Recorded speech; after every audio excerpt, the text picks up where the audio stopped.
Wherever you are, welcome to another of my takes on China. And I'm going to try and cover some of the older misinformation questions I had while I was traveling. I store many different questions, comments, and even some insults with a view to responding later when I get time. And I'll finish this project, but by the time I do, there will be a lot more, including the insults. I recently made a video about BBC misinformation that went well. It had over 50,000 views, and that's very good for one of my videos. So obviously it's hit a few spots, but I did get one interesting comment from it. And since then I've been looking for others, and I thought it might be time to delve a little deeper into what misinformation really is. What does it look like? In the first place, as I've often said, there is a grain of truth with every lie, and we'll come to some examples of that in a moment. But first, let me clarify one thing. Misinformation isn't harmless differences of opinion, as one viewer you want to know asked. Who determines what is misinformation? Shouldn't that be left to the intelligence and wisdom of the viewer? Now that's a great point. But if the viewer isn't getting all the facts, then it becomes very much harder to establish what is true for ourselves. And as an example, the comment went on. It went on to say, I was guilty of misinformation with the following comment. Your comment, me, about the availability of VPNs in China is misleading info, in my opinion. And in its own way, it's a classic example of misinformation by omission and thus is misleading. It is true that the big three phone companies openly sell VPNs, and you said that they sell them to companies, organizations, and students who can demonstrate a need for them. What you didn't say is that these three companies do not sell VPNs to ordinary individuals in the streets. I am open to correction on this point. But several of my former Chinese students have told me this. Okay, right. I don't know his or her former students, so I can't speak to their experiences, but I do know hundreds of my own. Admittedly, my students are all adult or young adult. Perhaps there's an age range that makes it difficult. Also, I admit I no longer teach, but I'm still in contact with many of my former students, and I still have many connections in schools, colleges, and universities, where I'm asked to sometimes give presentations, sometimes make speeches, sometimes even give awards or receive them. And still almost 100% of the students that I've been in contact with over the last many years have a VPN. They are ordinary people in the street. But the truth is, a factory worker or a shop owner might not be able to, and this is exactly my point. Why do they need one? They probably don't speak enough English to engage with Western websites anyway. There are things they might want to do, such as visit pornography sites, gamble online, but these activities are illegal, whether there's a VPN or not. That's not an issue with VPNs, that's an issue with legalities, and it's a subject of another discussion. And if you take a look back at what I have actually said, was that if people have the need, they can get one. So unless they can demonstrate a need, they aren't going to get one legally, which does of course lead to the VPNs are a legal myth, expanding from a grain of truth. They are not illegal, they are restricted. Misinformation is something that isn't true. It isn't about an interpretation, it's about reality. For example, and I used this very example in the BBC video, the BBC reported that they couldn't go to Xinjiang, Tibet, to report on an incident that they were writing about. But the incident didn't happen in Tibet. It happened in a Tibetan autonomous county in the province of Sichuan, where there are absolutely no restrictions on them going. That's not a matter of interpretation. That's a clear case of misinformation. Now let me get one thing straight here. The BBC didn't tell a direct lie. They merely misinformed us. It is true there are restrictions in Tibet. It is true that there were protests in a Tibetan autonomous county. What the BBC neglected to tell us was that the autonomous county was in Sichuan province, where there are no restrictions on their journalists or anyone else for that matter. Using information in this manner is misinformation. It's not open to interpretation. It deliberately misleads, misinforms the reader into believing the BBC couldn't get the reports they needed from the scene because of a non-existent regulation. A lie, in fact. But they would claim, and some could argue, rightly so, they haven't lied. They just omitted. There are restrictions on them going to Tibet. They told us that. There were protests involving Tibetans. They told us that. And people with experience are able to spot the lie. But 99% of the people who've never been to China, and probably 70% of those who have, wouldn't notice this. This is deliberate omission of facts. The few people who would have noticed it are probably, like me, not BBC viewers, because they know they're going to be misinformed. This is one way in which they mislead us. There are times, though, when misinformation might be subject to interpretations. For example, when we're told there's religious oppression in China. Now that's a matter of interpretation. Let me explain. Practicing religion in China is entirely free, but it does have some restrictions on what you can and what you can't do. Now some people might interpret this as oppression or restrictions on religious freedom. But once the reasons for the restrictions are explained, others who didn't know or haven't had it explained to them might enter a debate and have their minds changed. For example, once you know that in China, raising money to enrich a church leader is illegal, while raising money to rebuild a church is not, you might find that fair. I certainly do. One thing that offends me greatly is seeing American pastors flying around the country in private jets. It should offend every sensible person, but we all have our opinions on that. Maybe the excuse that they need bigger jets to get to more places and convert more people is acceptable to some, but not to me. Nor is using the jet to visit holiday homes in the Bahamas where all their tax-free money is stored.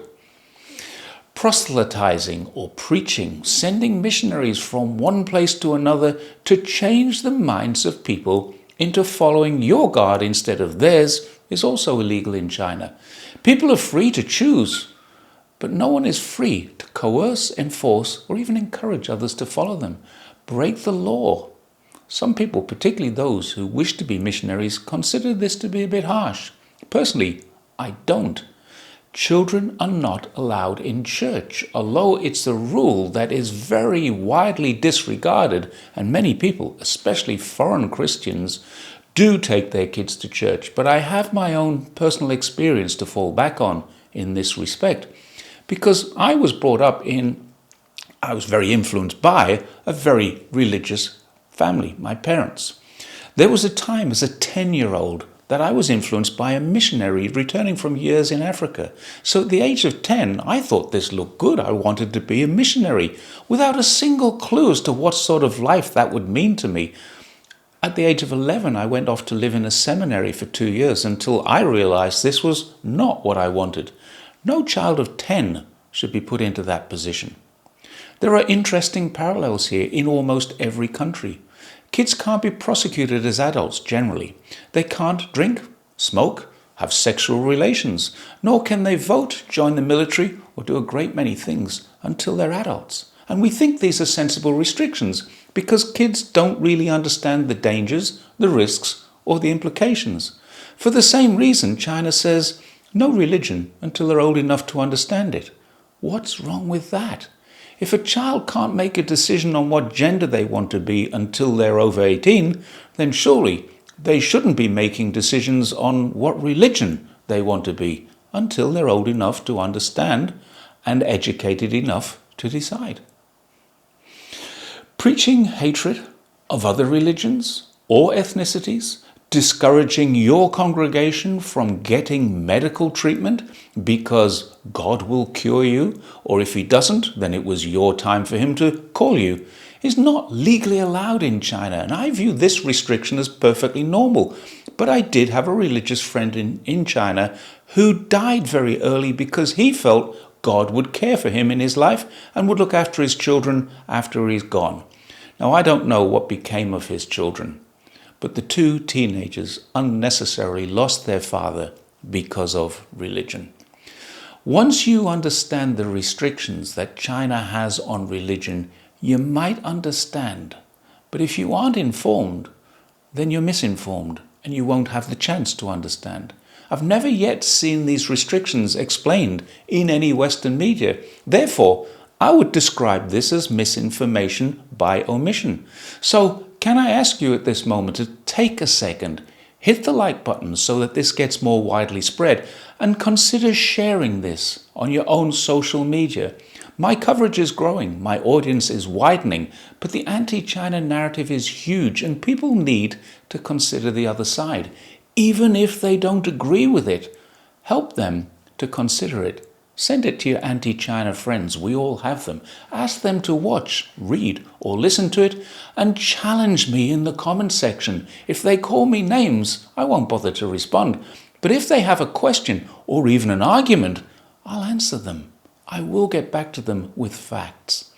We can't discuss, debate, or even argue about this until we have the facts. And if we're honest, most of us get our facts, or lack of factual information, from our media. So when media won't give us verifiable facts, we're misinformed.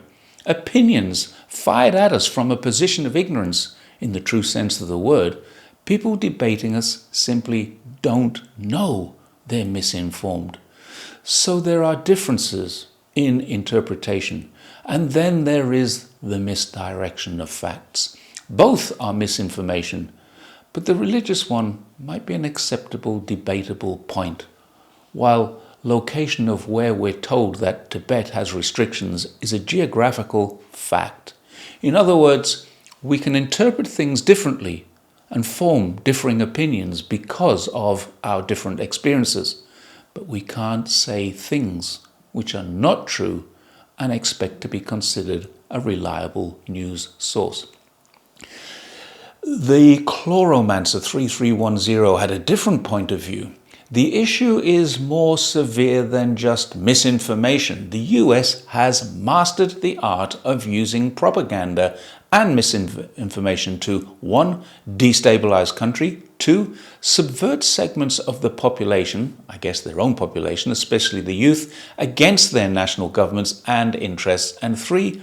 Enact regime change via color revolutions, in some worst-case scenarios, Guyana, Indonesia. US propaganda has even led to racial massacres in the past. US propaganda is extremely dangerous, and China is doing the right thing to secure its information space from hostile manipulation by foreign antagonists. To be honest, I couldn't agree more. There is a long and bloody history of the US doing exactly that. The National Endowment for Democracy proudly boasts that they've been, quote, supporting Uyghurs for years. Well before Uyghurs found the money to import arms, explosives, and kill hundreds of people in Xinjiang. So, yes, there's ample evidence that the USA's interference in sovereign affairs of many countries has led to the deaths of millions and the displacement of millions more. That's how insidious misinformation really is. Some people say, and I do get a lot of people telling me this, that China is not very good at countering the misinformation. And to an extent, I'd say that's true. But I think China looks at a much bigger picture than social media and even Western mainstream media. Why? China knows that well-informed CEOs and well-informed government leaders will make decisions based on their own research. They don't need to counter misinformation in Africa, Latin America. China doesn't even need to do it in Asia. They pretty much need to do so in the EU, the USA, and to a much lesser extent, Australia, New Zealand, Canada. About 20 to 25% of the global population is getting misinformed. The rest are now getting better infrastructure, better education, better health outcomes, better wealth equality than they've had for centuries. Why should China bother countering what the US and its citizens think?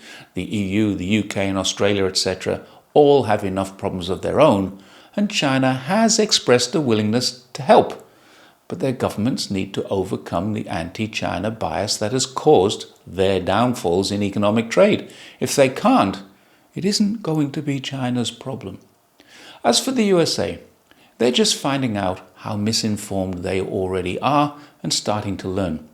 It won't be long before the people there have too many social problems that they can't ignore. You can't keep high inflation, low employment, high interest rates, and out of control gun, drugs, and other substance abuse problems out of the eyes of citizens, especially those who are now being forced to live in their cars or on the streets for a very long time.